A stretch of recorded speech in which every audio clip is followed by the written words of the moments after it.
My name is Connie Gian, and I've gotten so much feedback and requests for more simple exercises or yoga exercises to help with chronic pain. And those of you who are at home watching who have and suffer from like extreme pain because of lupus.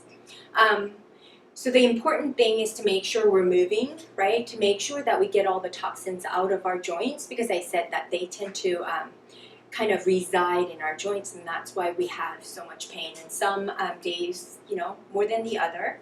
Most of you commented that you guys had severe low back issues, so I'm going to target some of the exercises for that, for those of us who have significant pain.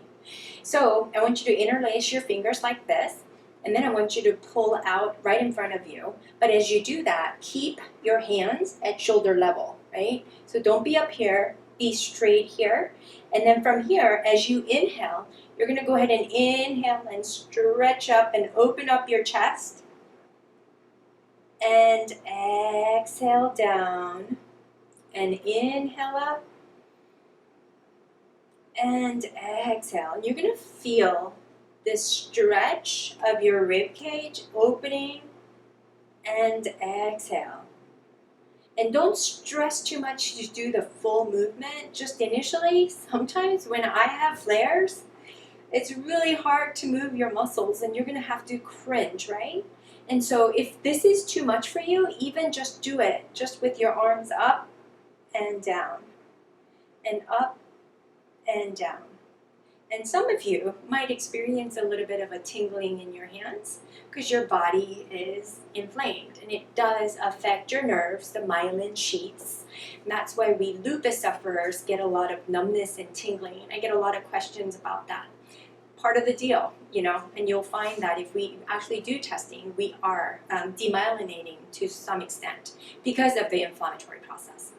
So with that, I want you to go ahead and sit up nice and tall. I have my feet out or my thighs out like this. If you can't sit like that, that's fine. A lot of the times, I'll place like a pillow underneath the bum of my patients to kind of keep them nice and, comfortable, because some of you might not have this mobility in your hips. It's totally fine. If your knees are way up here, do what you can to sit comfortably. Sometimes placing like a pillow or a blanket underneath your knees allows your hips to open in that position, okay?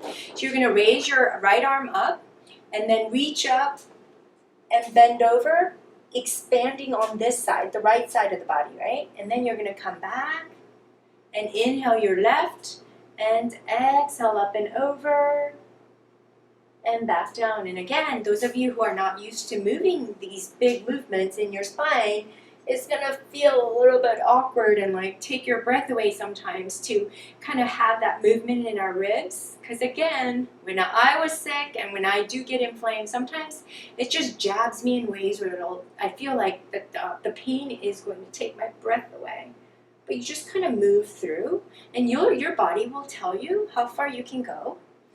As you inhale, bend over, exhale, and inhale up, and exhale. I'm just taking the movements of the spine, the natural physiological movements, which is side bending, forward bending, and extending, and rotation. Those are the movements that we've lost with lupus, right? So that's what I'm trying to facilitate.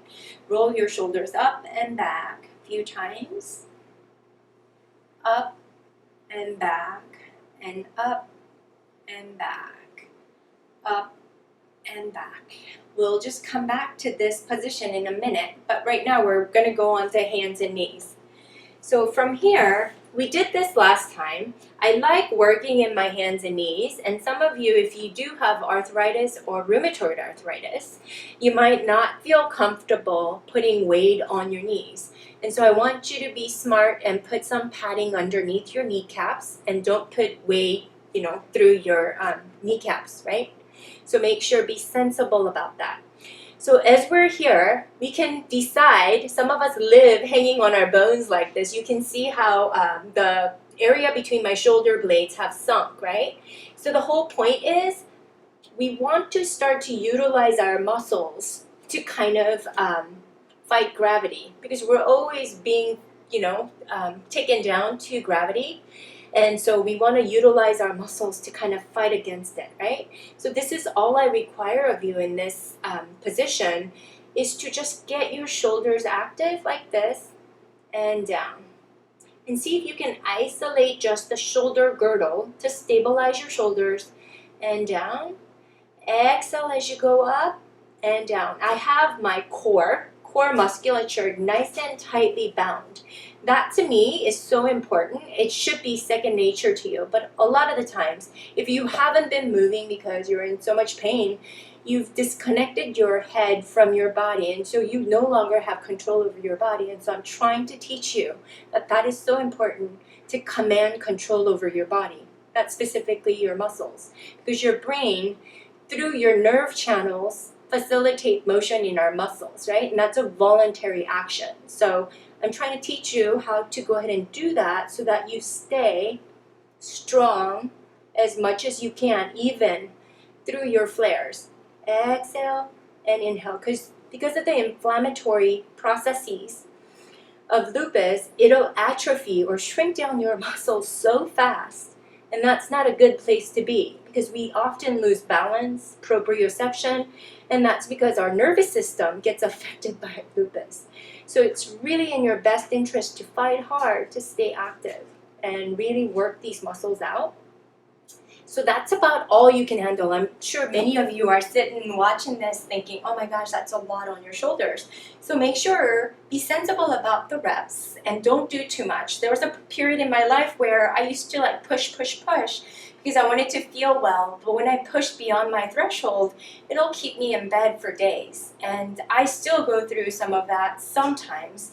So you want to be below that threshold. So I'm teaching you ways to kind of monitor your body. Don't feel like if it's a little bit too much, kind of back off a little bit and then try it again. But I don't want you to lose that functional mobility that we all have, right? We want to hold on to that. So again, really making sure that we're staying here. The important thing to remember is when I do activate my shoulder muscles in this way, all of a sudden, I'm not putting a lot of pressure on my wrists. Because that's another thing that my lupus patients can't do yoga, is the number one reason is they can't put weight on their wrists. Well, that's because, again, all the other muscles are not doing their part. Everything sort of sinks on the point of contact, which is on your wrists and your feet. That's not what we want to do. We want to be able to push whatever surface we're on, allow these muscles to start to work so that we fight and defy gravity, right? So keeping the shoulder girdle muscles nice and solid, see if you can lift up your knees and bring it down. Lift up your knees and bring it down. I have a lot of contraction into my lower abdominals, really taking it in and controlling this up and down, and I really feel it underneath my feet, because those of you who ask me about your plantar fasciitis, and that's a really common dysfunction that I treat, is we're actually stretching the plantar fascia, or the the bottom of your feet. So up and down. Tuck your tail slightly under, lift your knees up and down. Up and down. Tuck up and down.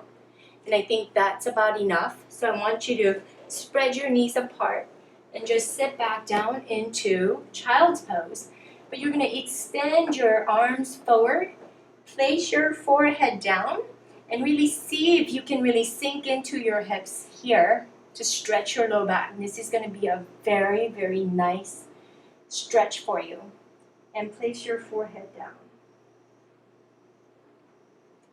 And stay here as long as you want. But I'm going to come out of it so I can move on. And so from there, I want to be able to sit again here. And so now I want to talk about rotation. So what I want to do is I'm going to sit like this, both knees bent, and you're looking at me from my left side. So I want to place my left hand right behind me. So my pelvis is forward, my knees are straight, my inner thighs are kind of contracting together. I'm going to place my right hand here on the outside of my left knee.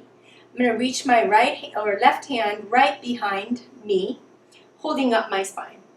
And then I'm going to twist gently and look back. So my head rotates with my spine, opening up my spine and rotating this way and back. And I'm going to do the exact opposite. Place my left hand on the outside of the right knee, place my right hand right behind me, holding me upright. Don't slouch, because this is where we live, most of us. But we want to pull up and out to make sure we stay nice and strong, right? So we're going to twist, twist, twist, and back. I want you to repeat it again. Twist back, and again, twist back.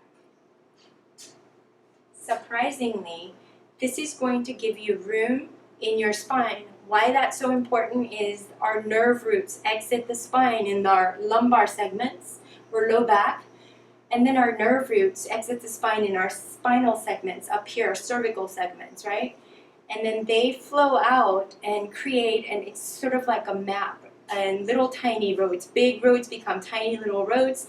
They innervate everything. And so we want to give it a lot more room for that channel to flow. And we don't want that channel to be entrapped, is a physiological term, to where we start to have that kind of nervy pain. Many of you wrote about myotomal pain, like that burning pain, and sometimes you'll, without a rhyme or reason, you'll have a big rash show up and it feels like you're burned, right? That's sort of like that hypodermic response to something, and it's just our body kind of doing its own thing. So it's beside ourselves. So the more we can command our body to do what we want it to do, the better. So lastly, I'm going to close with this. See if you can get your the bottom of your feet, soles of your feet together like this, and sit nice and tall. Many of you can't sit like that. Many of you might be here and then you might be down here. So feel free to place something underneath your bottom, like a platform about high, something firm though, and then sit up as much as you can, okay? And then from here, I just want you to flop your knees up and down, up and down, up and down. And do the best you can to keep your spine perpendicular to your hips. And this is going to really allow your hips to kind of be, I guess, facilitated to kind of open up and relax those muscles near and around the joints. Because I guess the bursa and then the joint, because this is the biggest joint in our body, it gets really bound and tight, especially with inflammation like, lupus patients have. So once you've gotten that warmed up, sit up nice and tall, and you're going to go ahead and hinge forward, keeping your chest open, and see if you can hinge forward and breathe. And start to breathe. Take a deep breath in, and exhale. Breathe, and deep breath in, and exhale. And last one, inhale, and exhale. So come back up and sit up nicely. So I'm going to do the best I can to come at you with various forms of yoga and Pilates. I've used those two modalities, or the exercises inspired out of those two practices, to kind of get my body back to where I can feel like myself again. So it is possible. But you have to work at it, and you have to own your body. So with that, I'll see you next time. You can direct message me if you want some links. I've got tons of resources for you. And so direct message me if you want some more, and I'll see you next time.